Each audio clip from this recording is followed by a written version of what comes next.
Hello everybody, welcome back to the channel. I am Adam Bilsing and this is Dirty Bandana Music, and today I'm extremely excited because we're going to be talking about something that I've been working on for a very long time, and I like to call it the 10-8 drum method. It is a series of grooves and ideas based around quintuplets, that's 5's, and these types of ideas and styles have been made popular by a series of drummers in a few different genres, most notably Questlove, Chris Daddy Dave, Daru Jones. I've seen Annika Niles talk about these concepts. They're sometimes referred to as 60% swung, which you might hear if you're into making grooves or making beats and using quantized patterns.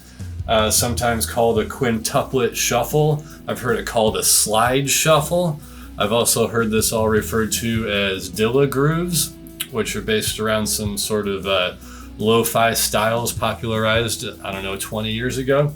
But the idea is that the whole thing is based around quintuplets, like I said, which is 5's. So let's try to explain 5's. You're probably familiar with triplets, which look like this, and you're probably familiar with 16th notes, which look like this. So triplets are 3, 16th notes are 4. And then generally in Western music, we skip from 16th notes to 16th note triplets. So essentially we're going from a grouping of 4 to a grouping of 6. 16th note triplets would be six notes in a beat.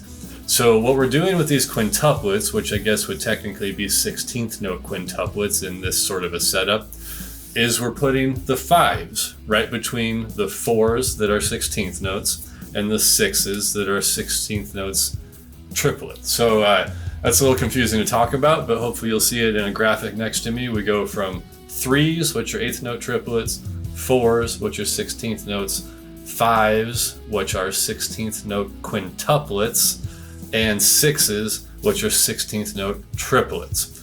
So like I said, these beats are all based around the 5's, and I'll be playing them for you in a minute. You should have seen a little example at the beginning of the video. But next thing we need to talk about is setting up your click track. So in my experience, the best way to get this stuff under your hands is to start with a click track in a fast 5/4 time signature. So for the exercises and examples that we're going to be doing today, I have the 5/4 pattern set at 200 BPM for the quarter notes. So 200 beats per minute on the quarter note for a 5/4 pattern on the click track. So if you do the math, and as much as we hate to say it, drumming is largely math, 200 BPM in 5/4 time, if you wanted to crank that down and give yourself the quarter notes, that would be 40 beats per minute. It's slow. We're in Ray Charles territory. This is some slow stuff. But once you start cramming these 5's in there, you'll be happy that you have all this time to work it out. So like I said, set up your click track in a 5/4 time signature at 200 beats per minute. And I'm going to show you some examples of this, and then we're going to do a play along through what I consider to be the most basic initial kick drum patterns. And you'll be able to join me, get this under your hands a little bit, and have the material you need to continue forward working on what I like to call the 10-8 drum method. Okay, so I'm going to start off with sort of the easiest way into this groove, the quintessential quintuplet shuffle. We've got the musical notation on the screen for you here somewhere. The kick drum is on the first note and the fourth note of the pattern, and then the backbeat and the kick drum again on the fourth note the second time around. You should be able to catch up. It sounds a lot more normal than it does trying to explain it. And this is what I would call 60% swung if you were trying to do this in a quantized pattern. And that's sort of what we're aping with this whole thing. Again, BPM is 200. I got the click going in my ear and a 5/4 time signature to keep this all nice and even. And here we go.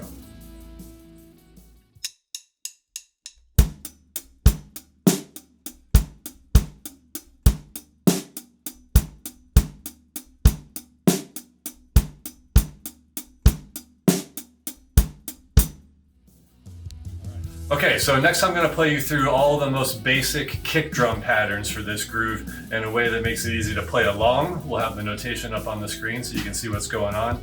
And I wanted to mention that the key to making these work is to make sure that your kick drum and your snare drum hits are directly in line with the hi-hat hits. That's going to be the hardest thing to wrap your head around when you first start playing these grooves, and that's the key to making them make sense and actually come off in a way that makes the backbeats sound and feel like they're supposed to. So let's get down to it. Here we go.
All right, and there we have it.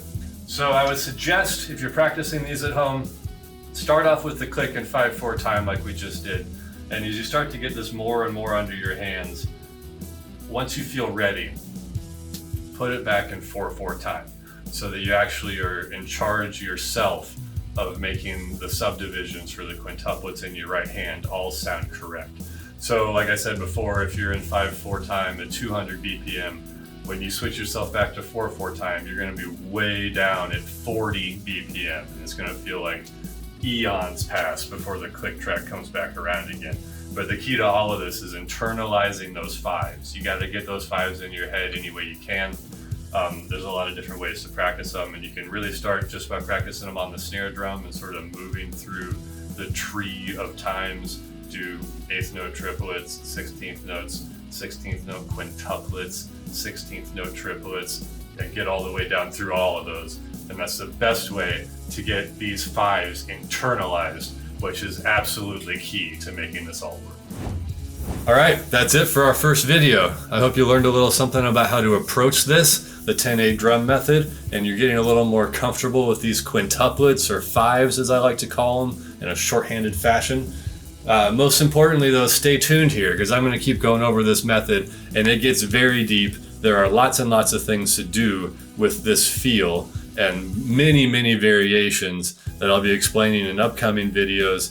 And honestly, stay tuned for even more interesting stuff, including an album and a method book and a whole series of lesson videos, all based around the 10/8 drum method. So like the video if you dug it, please subscribe. Subscribing is very important. You want to make sure you catch up on all this stuff as I continue to go through it. And you can follow me on Instagram at Dirty Bandana, or you can catch all the details and all the specifics for everything that I'm up to on my website at dirtybandana.com. That's it for now. We'll see you all next time.